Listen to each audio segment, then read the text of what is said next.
From the Detroit Free Press, I'm Kayla Cockrell with today's Free Press Voice Briefing. It's Wednesday, November 29th, 2023. I'm Susan Tompor, and I'm a columnist at the Detroit Free Press. Shopping for cyber deals this holiday season? Well, you'll want to watch out for two types of hot scams in 2023. Consumer watchdogs report that we're seeing more scams involving imposter websites. Maybe the site promises items from Lululemon at 90% off, or the site looks like it could be from Walmart, except it isn't.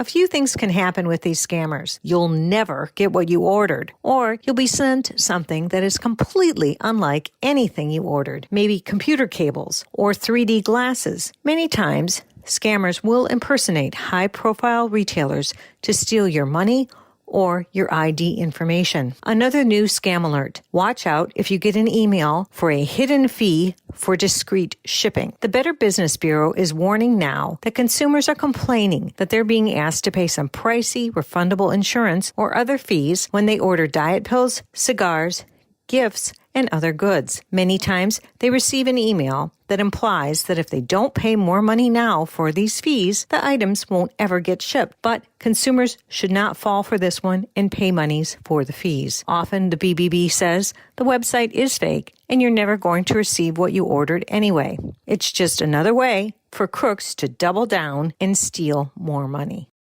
For the Detroit Free Press, I'm Keith Matheny. A federal judge has ordered the former owner of a dam that failed in 2020 and flooded the Midland area to pay nearly $120 million in damages to the environment. Lee Mueller, former owner of the Edenville Dam on the Tittabawassee and Tobacco Rivers in Midland and Gladwin counties, was found liable by a U.S. District Court judge Monday for damages caused by the troubled dam's failure in May 2020 amid record rainfall, which caused widespread flooding in the Midland area and more than $200 million in damage. The Edenville Dam for years was known to have problems that went unaddressed by Mueller and his companies, including concerns about the dam's ability to withstand heavy rainstorms. The judge's ruling, in a lawsuit brought by state agencies, found Mueller liable for violating state environmental law. Damages included impacts to the local fishery, the loss of recreational opportunities for years to come on Wixom Lake, the impoundment created behind the Edenville Dam, and the loss of millions of indigenous freshwater mussels. Whether Mueller will be able to pay the damages is an open question, as his companies filed for bankruptcy following the dam breach.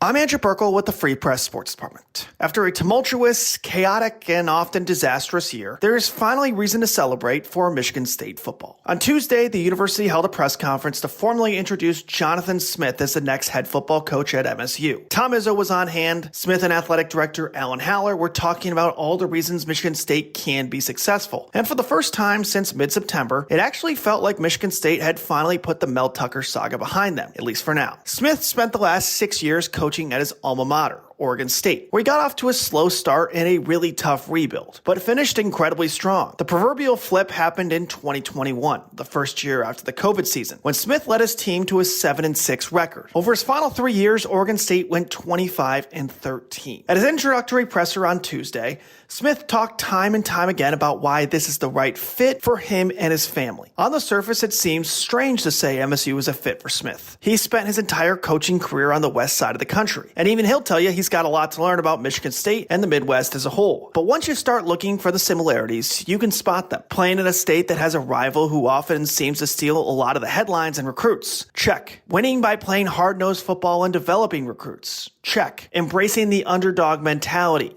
Check again. Only time will tell if this is the fit that Michigan State's leadership seems to think it is. Smith is a guy who prides himself on the process, so this won't happen overnight. But for now, it's reason to celebrate for the Spartan faithful. For more stories from the Detroit Free Press, be sure to check out freep.com. That's FREEP.com.